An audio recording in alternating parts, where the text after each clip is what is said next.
반갑습니다. 책 읽어주는 홍 목사입니다. 제가 시골에 목회한다고 해서 기독교 방송국에서 방송 섭외가 들어온 적이 있었습니다. 거기서 요구하는 것은 젊은 목사가 농촌에 와서 어르신들을 섬기면서 열심히 전도하는 모습을 방송하고 싶다는 거였죠. 근데 제가 가만히 듣고 나서는 그거 제가 하는 거하고 좀 달라서 제가 그 방송하고는 안 맞는 것 같습니다. 이렇게 정중하게 제안을 거절한 적이 있었습니다. 이게 왜 그랬느냐면은 그분들이 요구하는 것은 시골 분들을 열심히 섬기면서 전등도 갈아주고 가전제품 수리도 해주고 뭐 시장에 갈 때 태워드리고 논밭에 일할 때 가서 같이 도와드리고 하면서 맛있는 거 사드리고 이러면서 이제 전도하는 거 있지 않습니까? 물론 제가 그런 것을 전혀 안 하는 것은 아니지만 그래도 제가 그 방향으로 열심히 하는 건 아니었기 때문에 저하고는 안 맞는 것 같습니다. 이렇게 얘기한 적이 있었습니다. 팀 켈러의 전도라는 책을 보면서 이분은 이제 도시에서 또 전체 교회를 보면서 고민하면서 어떻게 사람들에게 접근할 것인가 이 문제에 대해서 다시 고민하면서 전도에 대한 책을 쓰셨더라고요. 우리나라에 번역된 것은 탈기독교 시대의 전도인데 실제 영어 제목을 보면 How to Reach the West Again 이렇게 되어 있습니다. 어떻게 서구에 다시 접근할 수 있을 것인가, 접근 전략에 대해서 얘기하는 것이죠. 근데 저는 이 책을 보면서 좀 약간 절망하게 됐습니다. 왜냐하면 팀 켈러가 말하는 이런 전도를 누가 할 수 있겠나. 어떤 개인이 할 수 있는 것도 아니고 전체가 이렇게 돼야 된다라고 얘기하는데 상당히 무게감 있고 올바른 지적이기는 하지만은 이거 정말 가능하겠나? 이렇게 어떻게 할 수 있지? 이런 느낌이 들었습니다. 그래서 이 책을 통해서 우리가 전략이나 이런 부분들을 함께 고민해야 될 부분은 맞지만 저는 또 다른 숙제를 떠안게 되었다라고 생각합니다. 그게 뭐냐면은 과연 접근 전도 전략만을 생각할 정도로 우리가 내용에 충실한가?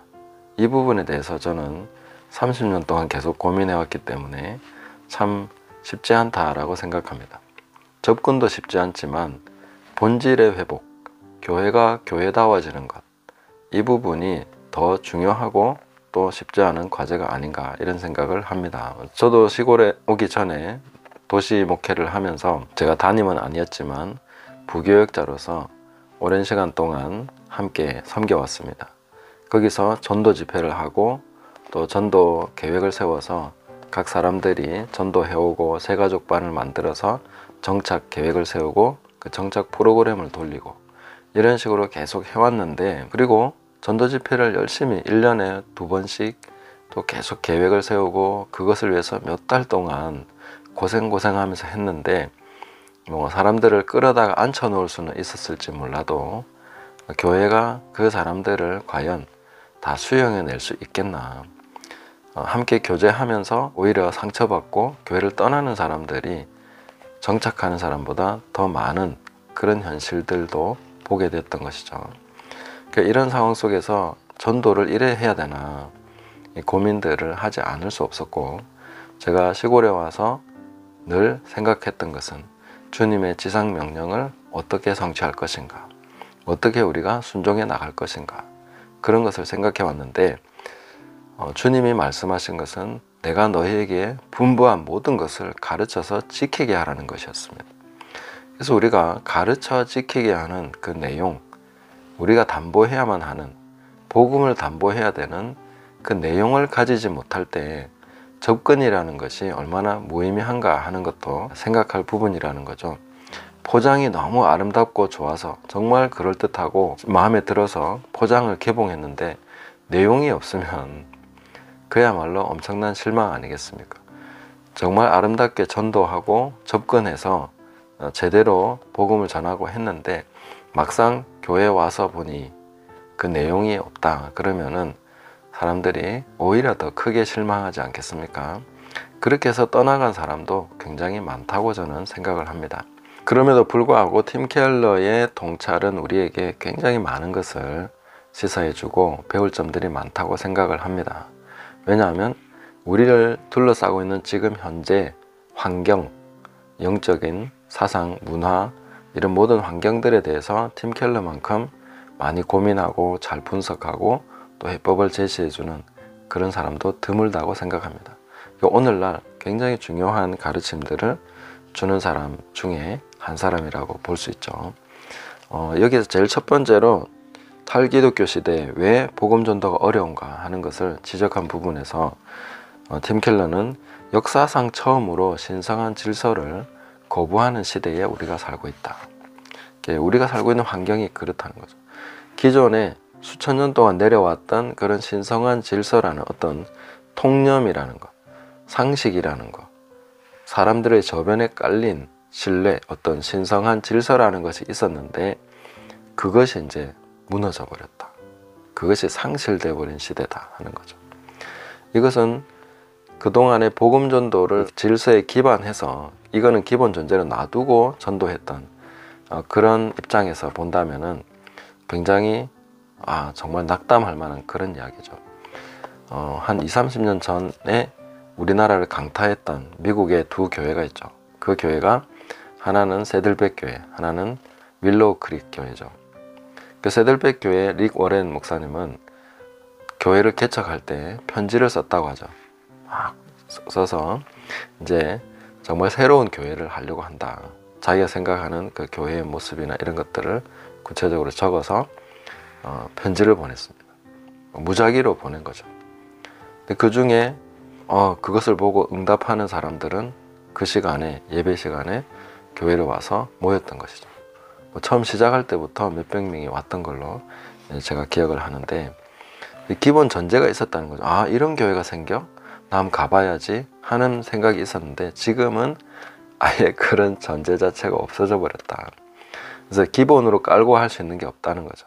이런 사실이 어떤 면에서는 낙담할 것이지만 제가 보기에는 긍정적인 면도 있습니다. 왜냐하면 기존의 모든 신성한 질서를 거부하고 있다면 우리는 하나님의 말씀에 의한 진짜 제대로 된 질서를 다시 세울 수 있는 일종의 르네상스와 같은 그런 시기를 지금 맞이한 것이 아니냐.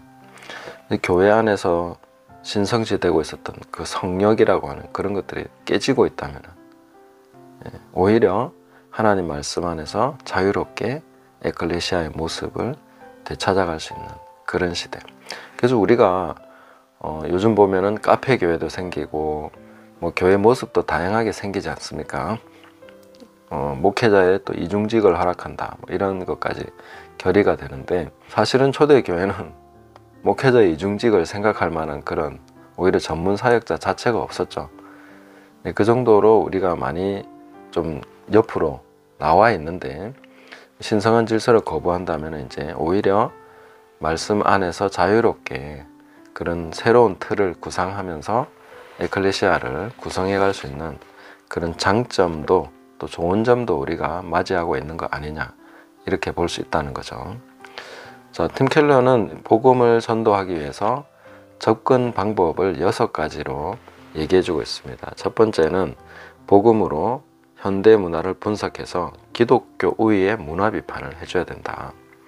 기독교의 기본 전제가 진리라는 확신, 그리고 거기에 탄탄한 기초를 가지고 현대 문화를 비판해주고 또 그들이 가지고 있는 기본 전제가 잘못됐다는 것, 자기들이 틀렸다는 것도 깨닫도록 도와줘야 된다. 이런 관점을 가지고 있는 것이죠. 두 번째로는 역동적인 초대교회 전도를 배워야 된다. 초대교회는 가는 곳마다 자기들이 알아서 전도했죠. 목사님이 한 게 아니고 그냥 가서 얘기하는 게 그런 내용이었습니다. 물론 그 당시는 뉴스라는 것이 뭐 지금처럼 막 이렇게 있었던 것이 아니죠. 만나는 사람, 어디 여행해서 온 사람, 그런 사람들로부터 듣는 게 뉴스였습니다. 그러니까 그런 이야기가 자연스럽게 퍼져나가는 것이죠. 그 다음에 세 번째는 초대교회가 보여준 사회적 책임감과 역할을 따라야 된다. 초대교회는 이것을 의도했다고 생각하지는 않습니다. 그런데 그들이 가지고 있는 그 말씀의 충실함, 하나님 앞에의 신실함, 이런 것들을 통해서 사회적 책임, 그 역할을 충분히 감당할 수 있었던 것이죠. 오늘날에는 많은 훈련을 해야 되고 또 생각과 교육과 사고의 훈련, 그런 과정을 거쳐서 이런 것을 갖출 수 있다고 그렇게 얘기해 줄 수 있는 것입니다. 그리고 네 번째로는 디지털 세대를 위한 대항적 교리문답, 세속적 내러티브에 대항할 교리문답이 필요하다. 이게 뭐냐면 지금 이 세대는 우리 하루에 몇 시간씩 핸드폰과 이 세속의 어떤 정보를 접하고 있다는 거죠. 그러니까 우리가 예배드리고 성경 교육하고 하는 이런 시간, 짧은 시간을 통해서 감당이 안 된다는 겁니다. 그것을 능가할 수 있는 그런 교리문답, 거기에 대한 착실한 대답, 성에 대해서, 그 다음에 가치관에 대해서 여러 가지 그 세속적인 그런 것에 대한 대답, 교리문답이 필요하다. 이거는 사실은 조직신학을 하는 사람이면 그 시대의 질문에 답해야 될 책임이 있으면 신학자와 목회자가 다 같이 고민해야 되는 그런 영역이죠. 다섯 번째는 삶의 모든 영역에서 신앙과 일의 통합을 이루어야 된다. 영향력 있는 그 영역 주권, 어디에 있든지 하나님 나라를, 그 삶을 살아가는 사람들, 그것이 우선되고 그것을 중심으로 그 가치를 가지고 살아가는 사람들의 그 삶을 통해서 복음이 전파되고 접점이 생길 수 있다. 그리고 복음의 은혜를 재발견해야 된다. 여기에서 얘기해 주는 것 중에 에릭 리들에 관한 이야기가 제가 굉장히 인상 깊게 읽었습니다. 산둥수용소라는 책에서 에릭 리들이 그 중국의 수용소에 갇혀서 그 불의 전차, 주일에는 뛰지 않습니다 해가지고 영국에서 한번 뒤집어졌던 일이 있었죠. 근데 하나님의 은혜를 주셔서 자기 종목이 아닌 부분에서 그 400m입니까? 거기서 엄청난 폭발력을 가지고 금메달을 따내고 했던 그런 놀라운 이야기들. 근데 그분만이 그 수용소에서 제대로 된 크리스찬의 모습을 보여줬다는 거죠. 거긴 선교사도 있었고 사역자들도 있었는데 다 이기적이고 계산적이고 그런 인간의 적나라한 악의 모습을 보여줬는데 복음의 은혜로 변화된 사람의 모습은 에릭 리들밖에 없었다는 그런 얘기를 해주고 있습니다. 그래서 저는 그걸 보면서 오히려 이렇게까지 안 되는 거였구나. 이분만 될 정도로 복음의 능력이 삶을 변화시켰다는 이런 증거가 참 나타나는 것이 쉽지 않구나. 그런 것을 생각하면서 좀 마음이 쓰리기도 했습니다. 그렇지만 이런 복음으로 사람이 이렇게 정말로 변화될 수 있다는, 다른 데서는 이런 일이 일어나지 않기 때문에, 그래서 복음만이 유일한 소망이다. 그래서 복음의 은혜를 재발견해야 된다. 이렇게 얘기해 주고 있습니다. 그래서 팀 켈러는 6가지를 얘기를 했는데 이 얘기들을 보면은 다 만만치 않습니다. 어떻게 이렇게 할 수 있겠냐, 사람이 할 수 있냐 라는 질문을 할 즈음에 주님의 교회는 여전히 위대한 일을 꿈꿀 수 있다 하면서 하나님이 하신다, 부흥의 약속에는 마감 기한이 없다, 이런 얘기를 합니다. 결국 하나님이 하셔야 된다는 얘기죠. 그리고 세상을 감동시키는 교회로, 세상에 닿는 그런 교회로 세워지기를 소망하면서 글을 마치는데 좀 약간 허탈한 느낌도 있습니다. 왜냐하면 이거 누가 이렇게 할 수 있겠냐는 거죠. 어떻게 이 일이 가능하겠냐는 거죠.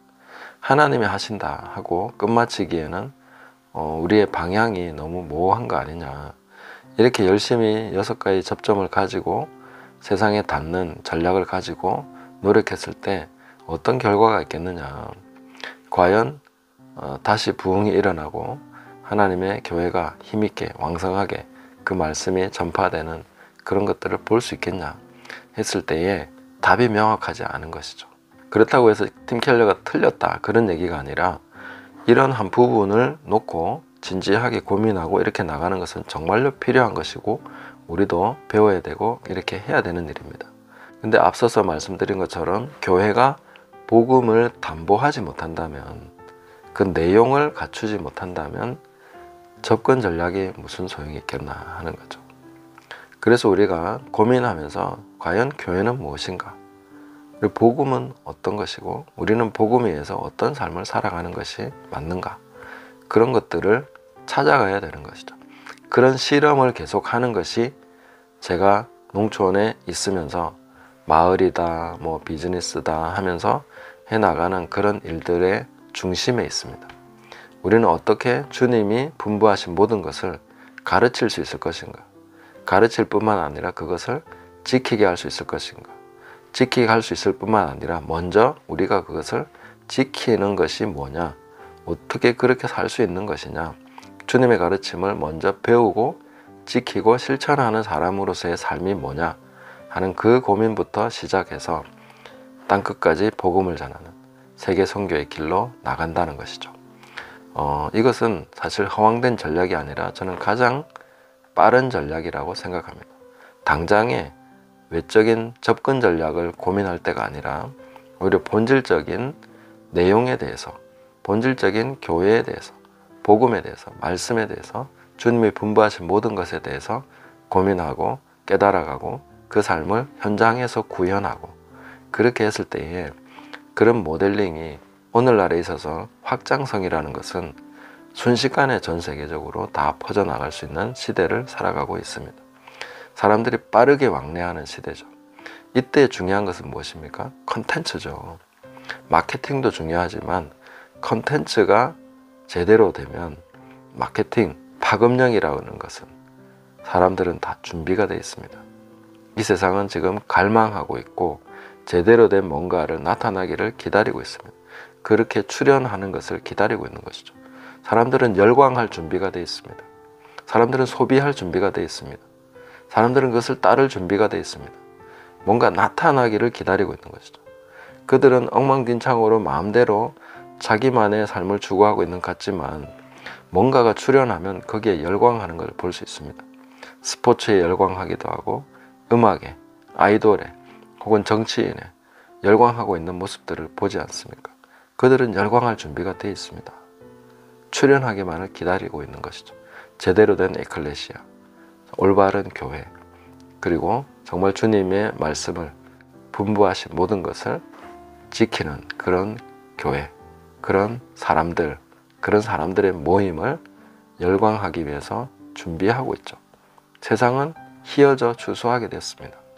주님은 항상 추수할 일꾼이 부족하다고 말씀하셨지, 희어져 추수하게 된 세상의 문제가 많다, 세상이 힘들어서 복음 전하기 어렵다, 이런 관점을 피력하신 적이 없다 하는 것이죠. 그래서 우리가 팀 켈러의 이 전도에 대한 책을 읽으면서도 우리는 계속해서 우리의 삶이 복음을 담보하고 있는 것인지 고민하고, 그런 것이 무엇인가, 우리가 어떻게 복음을 담보해서 이 세상에 접근할 것인가 하는 것을 고민하고 그것을 확실하게 깨달아가야 되겠습니다. 감사합니다.